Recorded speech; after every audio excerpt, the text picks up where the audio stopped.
joining us. This is Live with Miami's Community News, and I'm Michael. My special guest is Frank Calderon from the Miami-Dade Solid Waste Department. Frank, thanks for being here. Thanks for having me, Michael. Okay, so the big deal nowadays is what do we do with that stuff that's underneath our sink, all right, and in the garage, and that we just put back, and those cans of paints, and we have plenty of them over here, all right, and we just keep piling them up until we figure out what to do. So what should we do with them? Well, one thing they shouldn't go, two places they shouldn't go, the green cart or the blue cart. But you can bring them to our home chemical collection centers, and we also have home chemical mobile events where we accept household chemical products and electronics and a variety of stuff. And it's open to all Miami-Dade County residents. You don't have to be a customer. You don't have to receive garbage or recycling service from us. So how do we get a mindset that says, okay, I'm going to take it over there, all right, instead of putting it into some other garbage container? What do we have to do to our psyche so that we're going to be responsible? Well, it's the right thing to do. Is, like you said, responsible for a number of reasons. The two biggest ones are it protects the environment because it's not going to go into a landfill and possibly, stuff like bug spray possibly eventually seep into the groundwater. And also it's not going to harm one of our people who work in the garbage operations. So one of the things, if I remember right, at some point during the year, the county says, please do not fertilize during this time of the year. That's yes, right. Yes, and that's because it's going to seep through the ground. So why at that time of the year, and is there something special about it? Well, that does not under solid waste purview. That's the easy answer. I don't even know when it happens, when they have the the ban or the temporary. It's several months a year.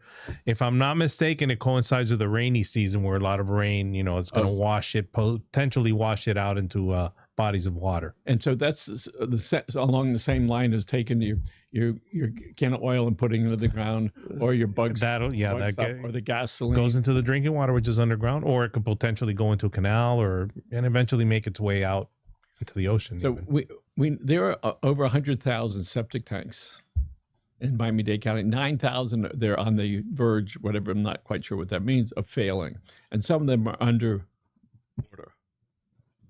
And so when any more rain comes, that stuff sort of floats. So if you have it, and a lot of these people have wells, right?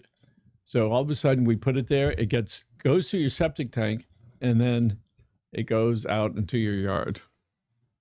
And then that seeps in there, and then we have our pipes that go in the ground, and then we pump it into our homes. And there are, I don't know how many wells there are, but a lot are in Miami-Dade County.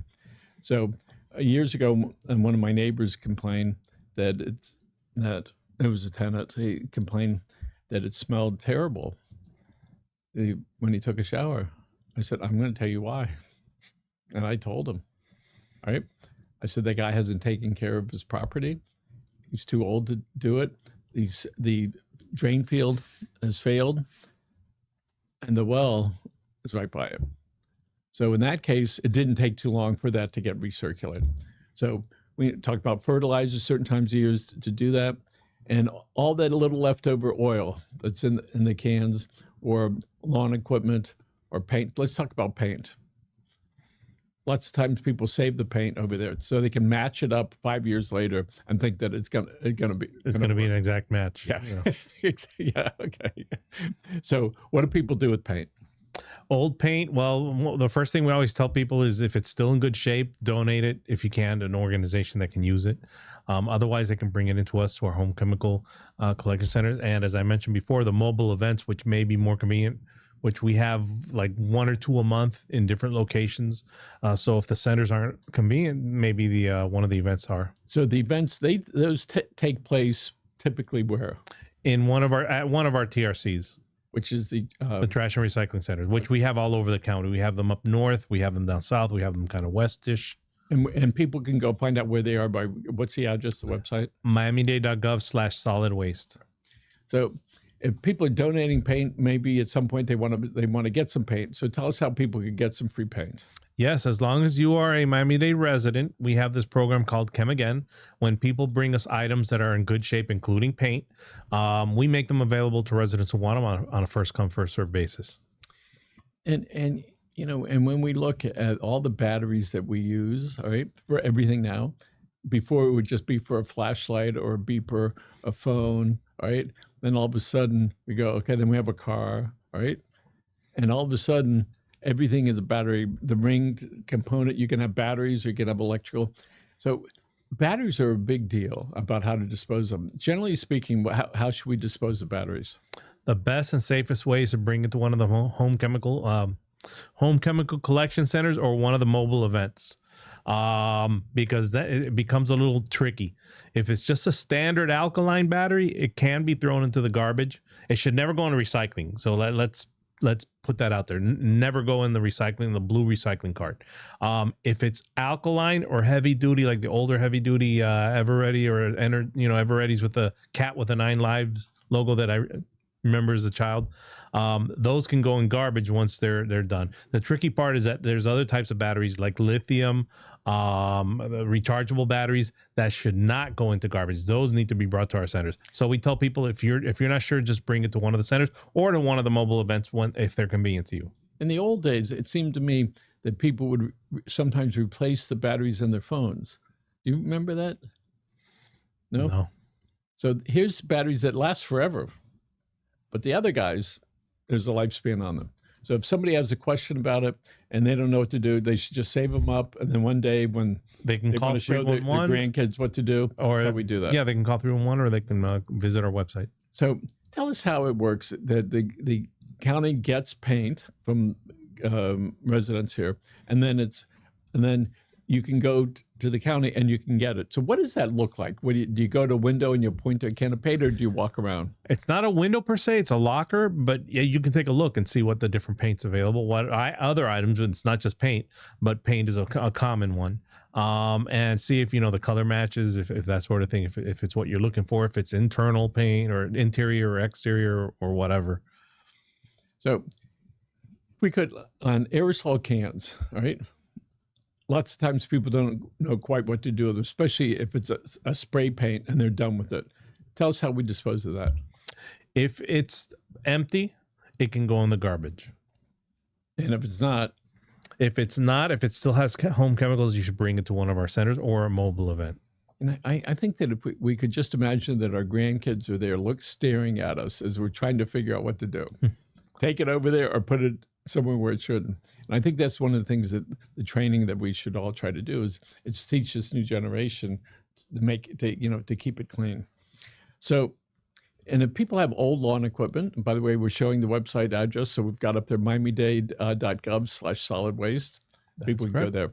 Old lawn equipment. If they can't give it away, all right, what we do is we put it out in the front yard with the sign "free," all right, and then somebody takes it.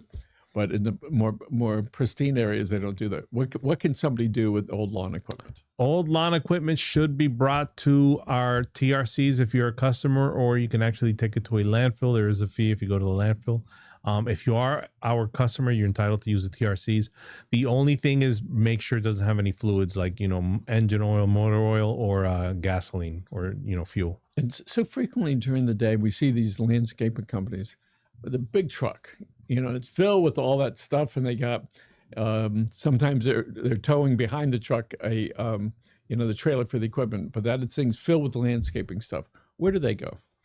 They are the one exception to our rule for the TRCs, the trash and recycling centers, where we tell people they're only for residential usage, but they have to pay.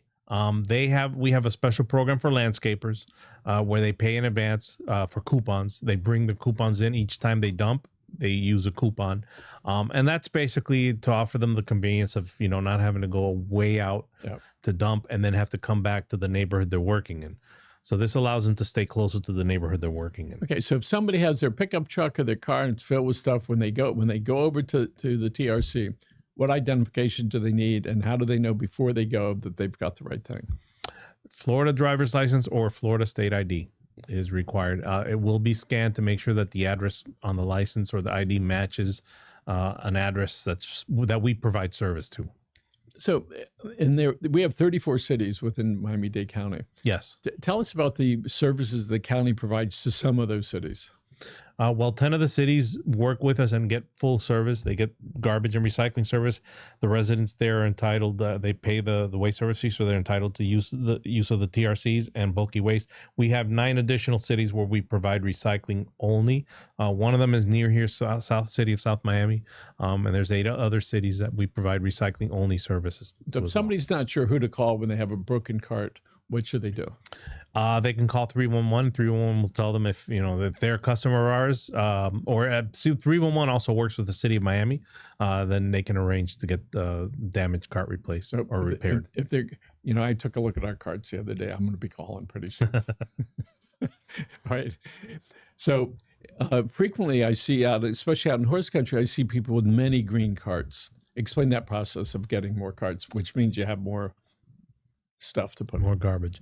Yes. Well, most of our customers get 1 cart for their property, and that's covered with the waste service fee. To get an additional green cart, we charge a fee. I want to say it's in the neighborhood of $160 a year. The reason being is that you are producing more garbage, so that garbage needs to be handled, managed, and processed. So that's why we charge the additional fee. So it's sort of like you get 1 cart for free, and then if you want additional service, because that's what it is, we'll call it $160. Is that per year? Per year. Yeah. And so during the year, they're going to get it picked up 2 times, no? They're basically going to get 2 pickups. So they're going to have 100 pickups. Well, they get 2 pickups per week, which comes to 104. And if they have 2 carts, multiply, so it's 104. It's 208. All right. And then second set is going to cost them $160, and they get so it's $1.50, all right, a week more, roughly, yeah. All right, then you can have an extra cart, so my cup doesn't run over, all right. Basically, yeah. So, all right, so green carts, the handles go in, all right. Handles go in, yes. And why is that? Handles and wheels. Well, the lid needs to open towards the street, because that's the side that the truck is picking it up on. And then if you do it the other way, the stuff can fall out the wrong way. And so often, myself included, excuse me, it'd be like, okay, whatever I'm not supposed to put in here, I'm going to bury it underneath the other stuff. It's sort of like, that's good if the guy's walking by, all right?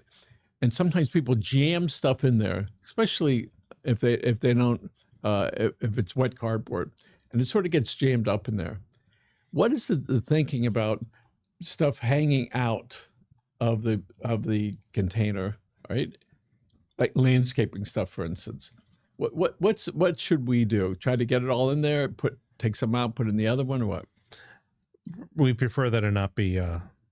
We prefer the lid be closed, and that's for a number of reasons. That prevents vermin, or keeps them away. And yeah, it just makes the operation better. It's easier if the lid is already flipped off of the cart.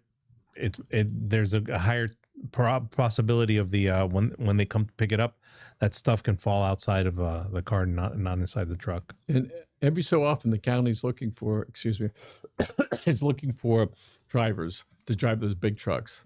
All right, big boy toys. All right, and if somebody's looking for a job, where would they look? Well, miamidade.gov/jobs is where you would look. Unfortunately, the county is under a hiring freeze currently.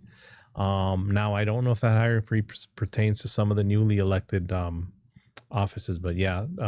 So we're not looking for drivers at the moment.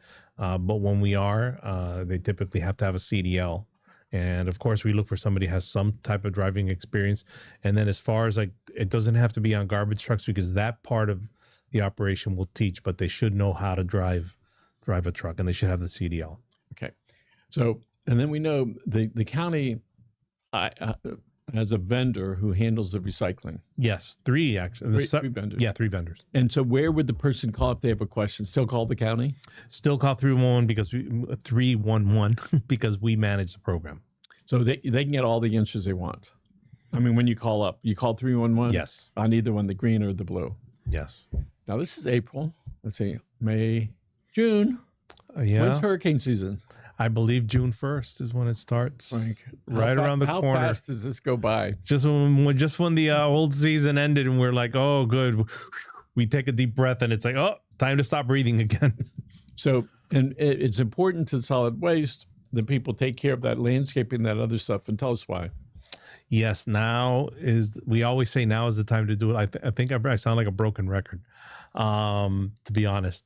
Yeah, because what happens when hurricane season starts coming, more people are attentive to it, and the appointments for bulky waste pick up. So that's why we advise people to do it. Now's a good time. It's not even raining, because rain adds weight to it, to the waste. So now's a good time, plan. Get do what you need to do in your yard, the stuff you need to get rid of. If you have that tree limb that's hanging over the roof of the carport or some other place where it could cause damage if it happens to fall and it's got to come down, now is the time to do it. Just think in a month or so, the kids are going to be out of school. Mom and dad say, hey, listen, go to work in the yard. It's time to clean out those bushes and put it out front. But tell us about it's called bulky waste pickup. Yes. Tell us about that. Sure. That's one of the services we provide to our customers.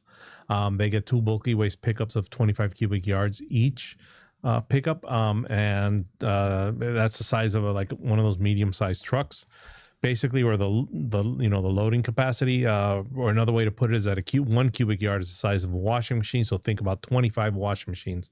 And you can put, lawn waste there. You can put appliances, furniture, stuff like that. The one caution with appliances, and they will tell you if you have refrigerators or freezers, because they're airtight and they're sealed, it's hard to open from the inside if, heaven forbid, somebody were to go inside. So they tell you to take the door off or secure it some way. So if somebody doesn't have a concept of how much that is, where can they go? They could go and look up, show me what 25 cubic yards looks like. And they're going to show them. I haven't tried that myself, but it might work. It might work. And tell us when, because we all get ready to go. We want to get that yard clean, and then we put it out front. And then when the pile gets finished, then we call, and oops, there's a problem with that. Yes, you need to call before you put the stuff out at the curbside. So if you're going to start working on a pile, keep it on your property. And then after you're ready to put it out, that's when you call. After you've called, they tell you the date, because now you can only set it out 3 days before the date that's available. Or you can go online also, and you can see the dates from a pull-down menu. And that's why we tell people to do it now, because the waiting period for dates is not as bad. If you start waiting till the season starts, or even worse, if you wait until a storm starts to threaten, the appointments are all going to be gone before the storm. So just, good advice. Do it now. Take a look now. You can call 311, and they can give you an idea of, how far ahead the appointments are. And so if people go to the website, yes, they can it'll show a house, and it'll give you your stats, how often you've been, how many loads you have left. It just will ask you where you're going to leave the garbage. It asks you what you're going to do. And it's really very efficient. But if somebody's not comfortable with the using the website, then call 311 and they'll do that for them. Yes. That's pretty nifty to do that. Okay, let's talk about the big conversations. I know it's sort of out of your department, but about recycling. So we know we have those blue carts. We put stuff in there. What are some of the basic things people can put in without any question about whether they did it the right thing? Cardboard boxes, all that stuff you're having shipped to your house, cardboard boxes. That's one of the simplest ones. We used to not take pizza boxes, but we'll take them now as long as they're lightly soiled, so not too much grease residue. We'll take bottles. They can be glass or plastic. And that's the only type of plastic we accept, by the way, bottles, with the exception of yogurt and butter cups. We'll take those as well. We'll take plastic jugs as well, like milk jugs. So we'll take cans. We have a lot of people moving into Florida and to Miami-Dade, in particular from other areas. And some of the other cities and counties have different vendors who buy the recycling stuff. So sometimes they'll come here and they think they can put in the plastic bags, but they shouldn't. And tell us why. No, the plastic bags, we don't accept them. People ask if they can be recycled. They can, but just not in our program. Our program, when the recyclable materials are accepted, they're all mixed. They go to a facility where they get separated by machine. And those machines run on a whole series of conveyor belts. those plastic bags just get wrapped up in the conveyor belts and just they have to shut the plant down like every couple of hours to cut them. I've heard they've even used in the past blow torches Yes, to melt fair. the bags off. That's how bad it gets. The place for recycling of plastic bags is typically retail grocery stores, and some retail stores. I know two off the top of my head without playing favorites, but the two that I know off the top of my head, Publix and Walmart. And they'll take plastic bags even if they're not theirs. They'll take any type of filmy plastic, which would include like dry cleaner bags, the plastic bags that you use at their stores, that sort of thing, because that's a different process. So they have somebody that handles that for them. So you'd be surprised to know I don't frequently go shopping. My wife does it, but when I go with her, she has in the trunk of the car these sort of fold up, sort of heavy duty bag. It's not a bag. Reusable bags. Yeah. And it's like we bring them in, and it's a really good feeling. You go through and you put it in, and then they do it. Really, a really good feeling. And when I see how many of those bags are being distributed, it's an enormous thing. And I know most of them are not disposed of properly, and as you do as well. So if somebody wants to see what the recycling program looks like, they can go to the website, the county's website. You can see some of the things. We have videos on the recycling program and how it's actually processed, which the videos are a little bit dated. We do need to update them because the process has been improving over the years. If I'm not mistaken, our contractor is going to make even more improvements on it. So, okay, so here we are. It is going to be May in a couple of weeks, and it looks like things in the hurricane season is going to be what it is, what it's going to be. But we do know that when a hurricane is on its way, whether it comes or not, people get a little nervous, and that's when a lot of the time people start making appointments. And then when you want to make an appointment, you might have to wait. But tell us what happens if somebody goes in their backyard and they start cutting these trees and they put them out front without calling in first. They can get dinged for illegal dumping. That's one of the things our enforcement officers check. If they see a pile of waste, they have a database they can check and see, that there's a bulky waste pickup and it's in 3 days. No problem. They'll move on to the next issue they see. So let's talk about illegal dumping. Different than littering. Littering is sort of like you throw it out the window. Yeah. Right? But illegal dumping is... Yeah, throw it out the back of the truck or maybe lift it out, because it's typically illegal. Illegal dumping and litter are very related. The difference being, as you mentioned, littering is just something you can toss with your hand easily without even thinking about it, whereas with illegal dumping, it's typically bigger, heavier items. In my neck of the woods, they're probably now on that in that 12 blocks to where it's a one-way road. They're probably about 10 or 12, 15 no parking. And now they're starting to put up no dumping. All right. So I guess there's been some of that and they were catching it. But I'll tell you what, that does start to make a difference when people look at it and say, oops, the county's paying attention. All right. But if you're driving along and you see somebody obviously dumping stuff, and what should they, let's see what they could do and what they for sure should not do. Well, what they could do, if you see somebody actually dumping stuff, you can call 911 because it's a crime, believe it or not. You don't just get a fine or slap on the wrist. You can go to jail. You can get arrested for doing this. So call 911 if you see it in progress. If you see it after the fact, you see the pile, but you don't see who did it, you can call 311 because at that point, it's no longer an emergency or a crime in progress. And the one thing you should never, ever do is confront the illegal dumper. That's why we tell you, if you see it happening, call 911, and especially don't go after chasing. I had a couple cups of coffee that afternoon. So they can call and say, here's the trash pile. Sometimes they ask, can you send a picture of it? The times that I've called, a couple times they came out, they picked up the trash, and one time it was a big boulder. It was about a foot from the street, which means that if you took your eye off the road, it was for a second, yeah, boom, there goes your car. Yeah, there goes your fender. And they came and they took it away, which is wonderful. So I think we're going to wrap it up here. But your son's out of school in a week or two? Not yet. He still has about a month. He's an athlete, no? Isn't he an athlete? Yes, he plays soccer. The season's over. They went to the regionals. I'm very proud. So they went to the state championship. They won the regionals. They went to the state championship. Unfortunately, they didn't go far there, but they did go that far. He's all excited about we're going to have soccer here pretty soon. Yep. Yeah. He loves soccer. In a big way. So, Frank, thanks so much for being here. Appreciate it. Thank you. And we're going to look right at the red camera over there. Folks, thanks for joining us. Remember, take care of yourselves and your family.